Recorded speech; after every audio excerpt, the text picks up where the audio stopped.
Soon I Will Be Invincible is a novel by Austin Grossman, first published in 2007 by Pantheon Books. It tells the two stories that culminate in a grand finale. One is the story of Dr. Impossible, a genius supervillain who escapes from prison and implements his umpteenth plan for world domination.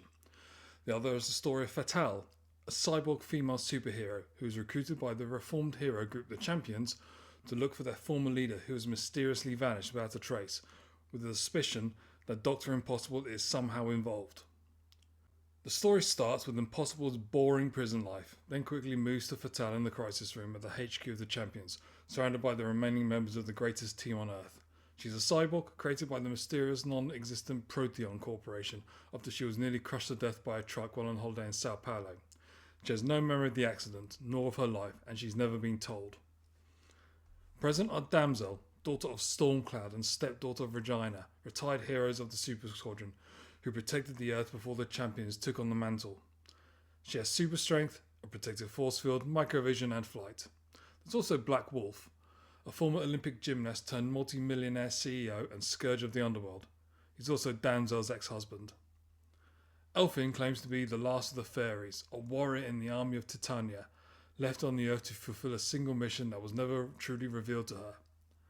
Rainbow Trife is a teenager who was saved from a degenerative bone disease with gene therapy, cybernetics, and is marketed as a hero by Gentech, the company who saved her. Being so young, she's assigned to Black Wolf as a sidekick. Feral is a human Bengal tiger hybrid, whose world is the streets fighting muggers and drug dealers, though he also has a drinking problem to deal with. Mr. Mystic is a top hat and cape wearing stage magician who allegedly uses powers he discovered while travelling in Tibet. And then there's Lily, a translucent woman from a distant future where the planet is almost dead and there are only 200,000 humans left. She was originally a villain and Dr. Impossible's girlfriend. They gathered to look for their former leader, Corefire, a former college athlete and honour student who gained his powers in an accident where he was hit by Zeta beam radiation and gained an all-round invincibility, flight, super speed, super strength, impenetrability and all the rest. His disappearance is as puzzling as it is worrying for the team, and they immediately suspect Impossible of being behind it. We then jump to Impossible's prison break, an unplanned event that made possible by the incompetent interrogation of two heroes, Phenom and Bluetooth, known as the Chaos Pact. Dr. Impossible is primarily a super genius scientist who actually went to school with Black Wolf, Damsel and Corefire, and was the one responsible for the accident that created the latter. In an attempt to recreate the accident, he managed to gain for himself super strength, super damage resistance, super speed and super reactions. The story progresses through the Champion's investigation and Impossible's repeated tests of items required to put his plan into action. Along the way, we learn about some of the other superheroes and villains who fight crime or cause havoc. Nick Napalm, Laserator, Ex-Cathedra, Go-Man, Lightwave, Galatea, the Pharaoh, the good one, the Pharaoh, the bad one, Bloodstrike, Dollface, Cosmic Claw, Psychic Prime, and many, many others. We even meet some of them in passing as Impossible goes step by step through his latest plan for world domination. He even pays a visit to his former mentor, Baron Ether, an evil genius now suffering the after effects of one too many nefarious plots. He's lost an eye and his right hand has mutated into an insectile claw. He now lives under lifetime house arrest, guarded by the Mechanist. Through Dr. Impossible and Fatale, we learn what it means to be a hero and a villain in a world where these people are considered normal. All the cliches are there, but are cliches of the real world rather than the genre. Dr. Impossible often comes across as being a bit cynical and bored with being the baddie and all that entails. He knows that he has a part to play, being the nemesis of Corefire and the rest of the Champions, as well as the way he presents himself, making crazed and menacing speeches to the public, demanding surrender and obedience, while being perfectly normal and stable in private. There's even a moment when, meeting other villains, he's dismissed as being a loser and an anachronism, not to be taken seriously anymore. Fatale is finding her way in the world of herodom. She's worked for the NSA, but has since gone freelance, and the Champions give her an opportunity to find her place.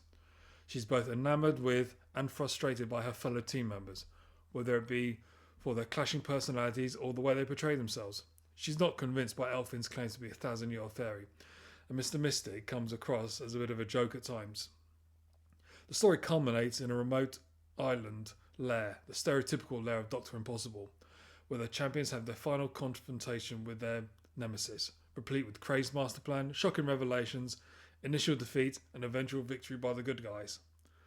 This is one of my favourite books of all time, and one of the few I've read multiple times. I saw it on the shelves of Waterstone in Brentwood just after its UK release and was hooked by the fantastic hardcover. This was in the nascent days of superhero movies. The MCU had only just started, and the DCEU wasn't even a thing. Superheroes were still primarily in the world of the dying comic book industry, save for the few attempts in the 80s and 90s that had a wide variety of mixed results. As a result, it's primarily a satire on the print world of heroes and villains. The tropes of the cinema versions hadn't really solidified themselves, so they don't appear in the story.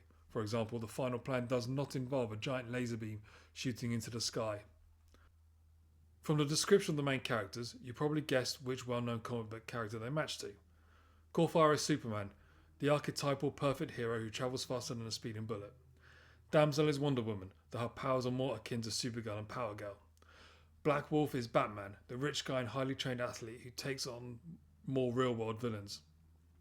Mr. Mystic is Doctor Strange, or whatever the DC equivalent is. The rest are harder to define. Fatale is a combination of Cyborg and Tomorrow Woman, and Pharaoh is Like Beast and Nightcrawler from the X-Men. But Elfin and Rainbow Triumph don't really have comic equivalents. Doctor Impossible is more of a combination of the standard archetypes of supervillains. There's elements of Doctor Doom and Lex Luthor, and I would even argue Magneto and Ming the Merciless. It's not just through their powers and abilities where we can see the comparisons. In one bit of exposition, it's revealed that Corfire had a writer journalist for a girlfriend, and is treated as passé and expected of him because he's that kind of hero. Doctor Impossible constantly wants to rule the world, almost because that's what he's supposed to do, and his public warning to the people of the world is laced with the usual cackles of laughter and phrases like puny world. Clichés are a fundamental part of this world, and each character has a role to play that they are all too aware of. This is not some sort of metaphor for politics or celebrity. It's a straightforward story about good and evil, obligations, regret, jealousy, bullying, and ambition.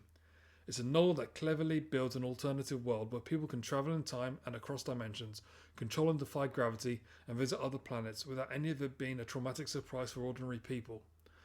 For the people in the world, it's all very normal. The heroes are just as much part of it as any pop star, actor, reality star, or billionaire tech bro. The heroes are equally special and mundane.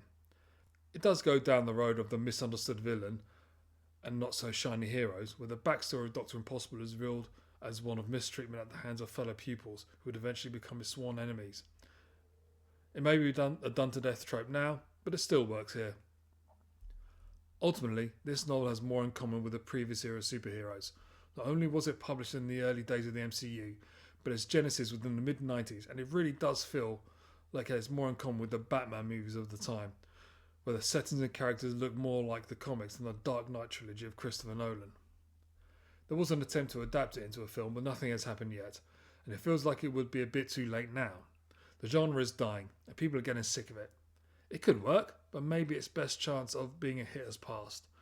Though if it's done well, there's always a chance. I think it would need significant changes, though, to make sure it's satirising modern superhero movies of now and not from 2007. There was a musical, but it didn't go beyond one run at one theatre in Chicago in 2015.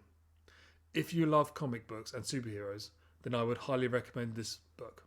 It's not slagging off the genre. It's written by a fan, and Grossman's reverence for it is very clear. I think I've read it 4 times now. I'm sure I'll go back to it again in a few years. Until then, it will sit on my bookshelf in all its colourful glory, hopefully inspiring me to get my backside into gear and get my own novel finished.